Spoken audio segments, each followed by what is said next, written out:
Hi buddies, this is Mans from Quest for a Farm, and today we are going to be making peach butter. So I've got a bunch of peaches. They are already pitted and chopped up. This is the oldest form of jam making. So people made peach butter or fruit butter before they actually started making jam. It's the easiest process ever. Any peaches, or you can actually do it with any fruit. Oh, get them all in the pot. Okay, you're basically just going to one hit my toe, it's fine. You're basically just going to put them all in the pot and bring it up to a boil. This can be a 2, a 3, or a 4 ingredient recipe. Your two most important ingredients, which are your must-haves, are your fruit and lemon juice. I'm gonna, to this amount of peaches, it's just a smidge over 2 kilograms. I live in metric land. I'm sure those of you who know me know this. So I'm gonna add at least half a cup. Okay? I've got a tiny bit of lemon juice left over, so I'll just add the rest in. Okay, that's that. So your third ingredient, which is optional and can be substituted out if you're diabetic or anything like that, is sugar. So I'm putting a cup of sugar. So not very much. You can go up to a 50-50 fruit versus sugar ratio if you wanted to, if you want something really sweet and poppy. But I just want my lemon juice, fruit, and sugar in here.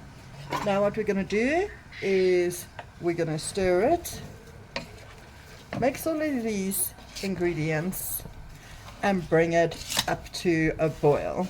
In the meantime, in the pot next door, I am going to water bath can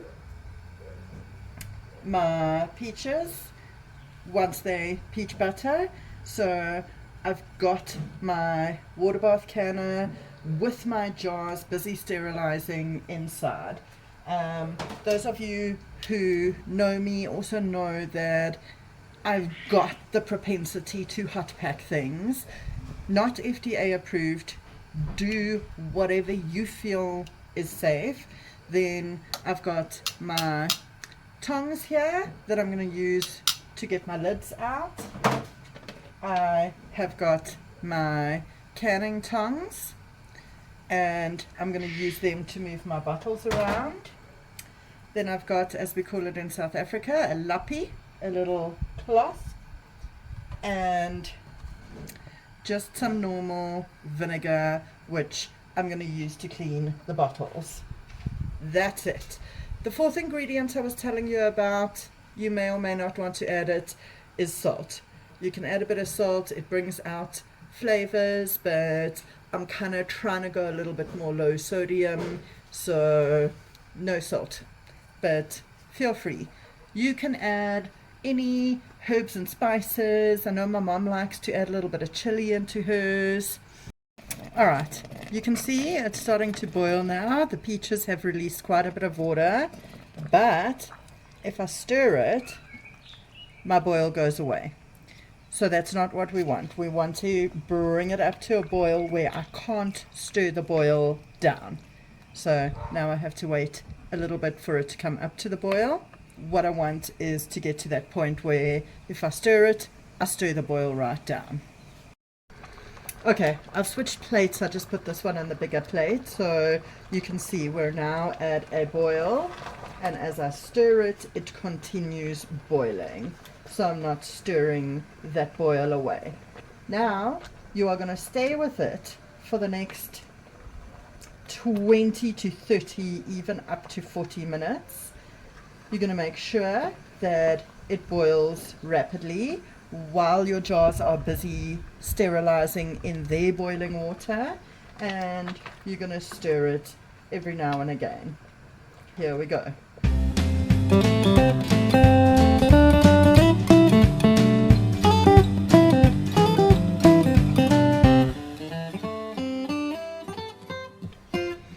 Okay, so this is after about 20 minutes. You can see this is the level where we started. We've reduced down quite a lot. It's nice and thick. Most of the peaches have become pulp. So I'm going to take you inside for the next step. I'm going to put my cans back on the hot plate, or my bottles back on the hot plate, so they can come up to the boil along with my canner, and I'll see you inside. Now we're inside, and there are many ways to kill a cat, but what I choose is a hand blender. No, I'm joking, I don't actually kill cats with hand blenders. So a lot of people will use a moulie or one of those conical sieve type things. I am going to just let it be careful. It's hot. If it was plugged in, it would probably be better. Okay, so be careful, it's hot.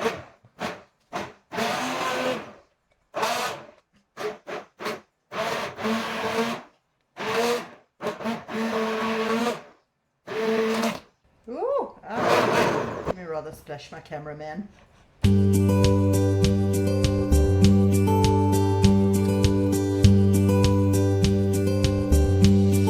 And it is now canning time. If you see this is not really the consistency of jam. That's fine. You must remember that as it cools down, it will thicken. If you're slightly unsure of yourself, you can scoop a bit onto a plate.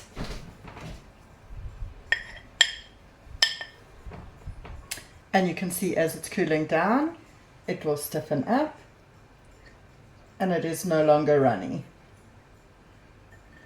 See? Okay. It is super, super, super delicious. Try some, cameraman.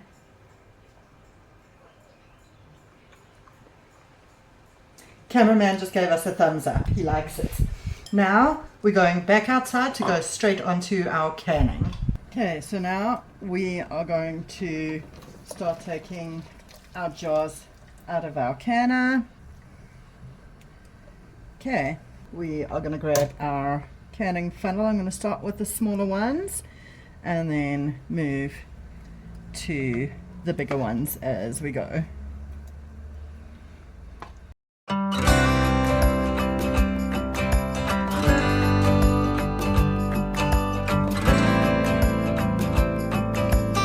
And guys, any that is left over, you can put it straight in your fridge.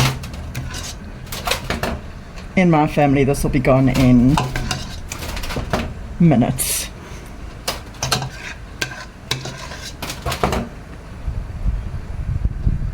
Right.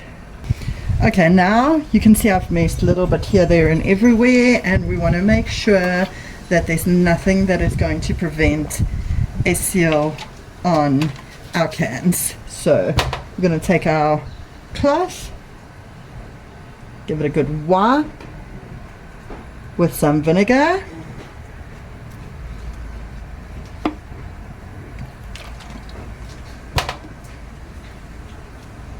Oops. Give all of our cans a good wipe down with some vinegar, and then I'm going to take my lid grabbing device and start grabbing lids. Whoop.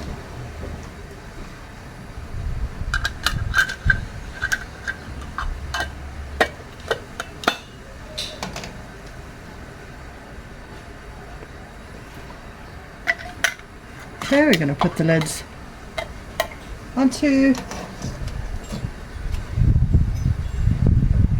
our peach butter. Okay, make sure, just give them a jiggle, make sure they're nicely in place. Once you have your rings, remember the rule of canning, you are putting them only finger tight. So when your jar starts spinning around, it's probably tight enough, especially if it's got a bit of weight to it like these ones.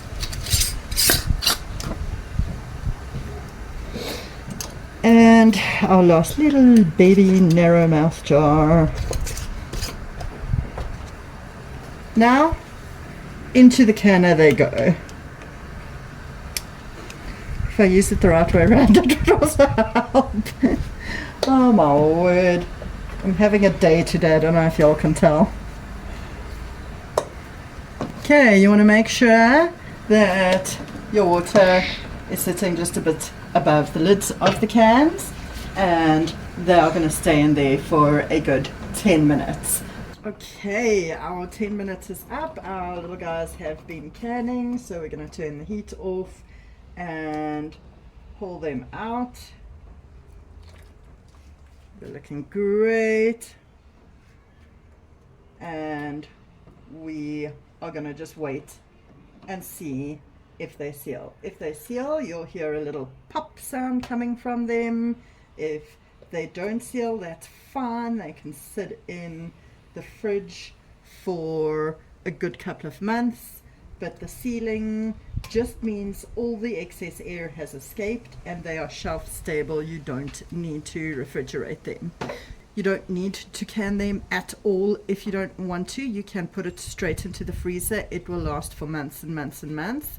But here we go. This is a easy thing to do with excess peaches, a little bit different, a little bit old-fashioned, and it would make the cutest gift. Thanks for watching. Please remember to give us a like and a subscribe. It really does keep us motivated and help us out a lot. Okay, let me just show you here. This one, you can see is still slightly convex. It hasn't popped yet. This one, you can see that little dotty on the top is gone. It did pop. So that's what you're looking for. The two back ones have already popped. This one, I don't know if you can see, but it's slightly kind of concave. And this one, you can't really see with the console lids, but that one you can see the little mark is gone, and this one we're still waiting for it to pop.